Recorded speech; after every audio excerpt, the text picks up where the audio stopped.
mabait sila kasi para hindi sila pagdudahan na ang talagang katauhan nila ay mga aswang. Yun. So medyo nag-exert ka talaga ng effort ko doon kasi sabi mo, may iniba ka dito, Michelle. Oo, actually pagdating sa amin, we're a bit theatrical. Kasi yung mga kilos namin ganyan lang, ganyan. Of course, si Albert, iba yung characterization niya sa kanya. Siya naman malikot. Marami siyang mannerisms dito. Parang yung pagkatao niya hindi mo masyadong ma-pinpoint, diba? Kasi meron siyang mga stance na medyo confirm lang ito, pero hindi naman. So, ayun, ano pa ba? Pag hindi ka aswang, anong ginagawa mo? Yung tumutulong ako sa kumpanya ni Albert. Parang we have our own company. Hindi pa siya defined kung ano talaga.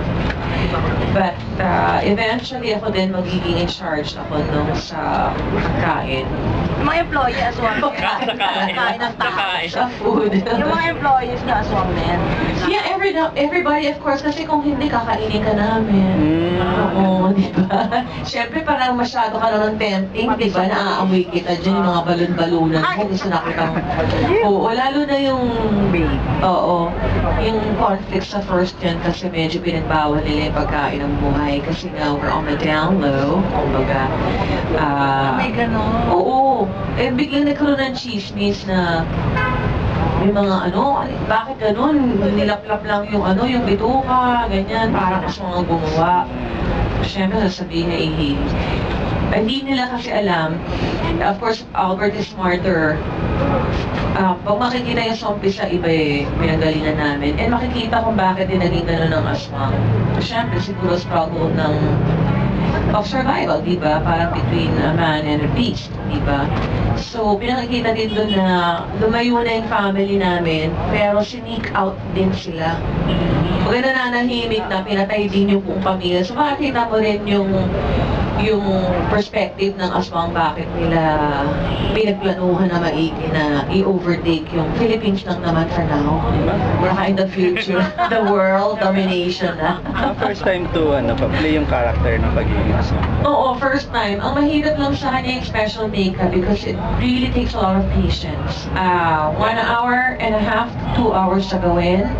Pagkatapos, pwedeng katulad ngayon, pagbalik namin doon, makeup kami. Kasi isa kaming ginagawa. So you have to be ready with your iPad, whatever. Tapos pagka naka-nails ako, may mga mahahabang nails. Sabi nga nila, what's the hardest part? Tinanong sa akin, what's the hardest part of being, of course it's already hard being in special makeup, so ano pinakamahirap? Sabi ko, pinakamahirap actually pag naka-nails kasi wala kang text live, wala kang iPad. Ano naman ang tao, di ba? Nagsisikahan, ganyan. Pero alam mo, ang ganda pala. Kasi we rely on good music. Nagsishare kami ng kung ano yung nasa iPad ko, kung ano yung nasa iPod, POD, kung ano yung music ko. Tapos we talk about the music, we sing along, and we talk about our interest films, ganyan. So I think, in a way, maganda kasi yung social skills mo nahahasa kasi, di ba, gawa nila yung mga masyado, hindi, wala naman.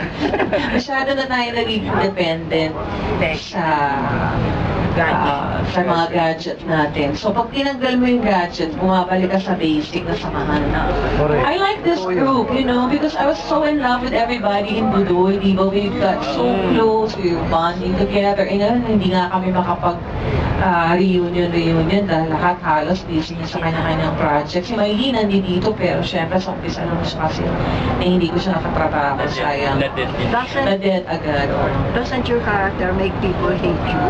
I think, eventually, if you are, of course, kung ikaw yung magiging kontrabida ng bida, ganun talaga yun. Pero wala namang personalan, diba? Trabaho lang. Pero Michelle, wala ka dito character na parang... And okay yun, pag hini-hate ka, effective ka. Yun ang sinasabi nila, ha? Yung kabatuhan mo, yung kaanuhan mo, like, kung meron ka noon sa... Wala kang kapon. May sidekick ako dito. Kaya lang sobrang seryoso namin eh. Si Queenie ang pangalan niya. I can't remember his real name. He's MC. si MC na Silang library. ng Ah, si library. Bading. Oo. So, siya naman, tuwing matakatawa siya, nagtatransform siya, so palagi siya pinapagalitan to be careful, ganun lang. So, siya yung kasi pagdating kila Kokoy Magsala, very light and funny. Sa amin, sobrang seryoso. Kasi masyado kaming hell-bent on our mission. Parang ganun. Wala kang Because it's gallery. dark, it's very, very Wala dark. kang kakatapatan, like sa Budoy si Janice. Yun, ganun. Walang bang gano'n? Walang other female na katapatan. Kasi actually magiging arch enemy ko din si Coco din. Oo, lahat kami siya ang aming magiging kalaban. Naka-eksena yun na si Coco and si Eric. Hindi pa. Oo, actually dalawa ang kalaban ng mga aswang, yung mga kapatiran at yung tagabantay ng bakal ng Diyos.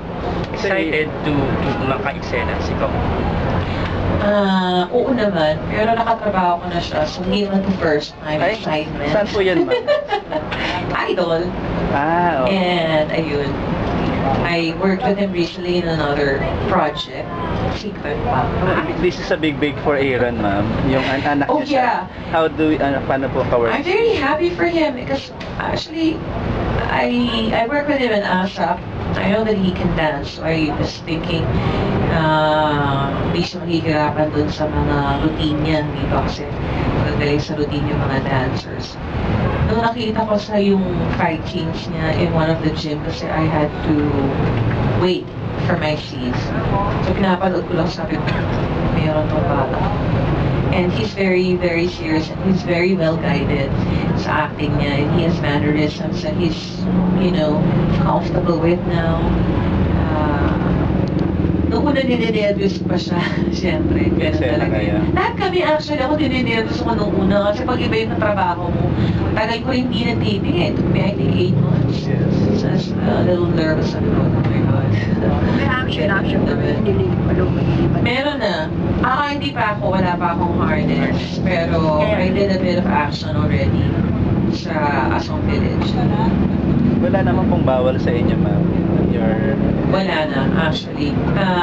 Kayang makaya. It's been 5 months since after my surgery. Dati kasi nung una mga taping namin, parang nakahapon pa ako. But after our vacation in Japan, sabi ko, oh my God, thank you Lord. Parang back to normal na ulit. But I'm just strict with my diet and regimen. I mean, I'm not on a diet. It's just that I don't eat meat. I eat a lot of fruits and fresh food, ganyan. Up to chicken, kumakain ako. Tapos, I work out. Ayun, I do Pilates and kagabi na treadmill ako. So, yan. Bukas Pilates bago magsipo. Effort talaga, sabi sa teacher ko. Effort. Kasi alam mo yung the next day after taping, ang sakit lahat ng katawan. Diba? Parang, gusto na matulog. No disiplina. Kailangan talaga ganun because you just do it for your health. Strict talaga yung teacher niya pagdating sa health. Hindi, she's not strict. It's just that I can't go to the gym yet. I'm allowed to go to the gym by February and I want to go back. Yun lang. Kasi natatapos, pinaka-early pack up ko so far is 1 a.m. Balik na. Alam. Oo. But I love the work because I was thinking, I get so sad kasi at home naman mo di ba?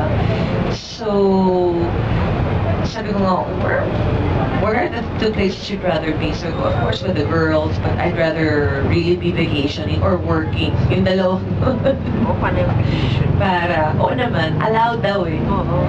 Allowed to take as many trips as you can. So you have, ma'am, curfew pagdating sa shoot taping. Hopefully 2 a.m. Siyempre sa mga, pag naka-special makeup ka, hindi natutuloy yun dahil gusto mo na rin matapos. I mean, pag naka-makeup ka na and everything, makapag kami ng mga 4 a.m. But, you bend a little naman, di ba, para matapos yung mga shots. And marami rin kami nagpa-pack up. Naka-special makeup ka na, maghihintay ka, hindi tumitigil ang ulan. 3 beses na-pack up ako because of that. Or wala nang time bago yung shot mo.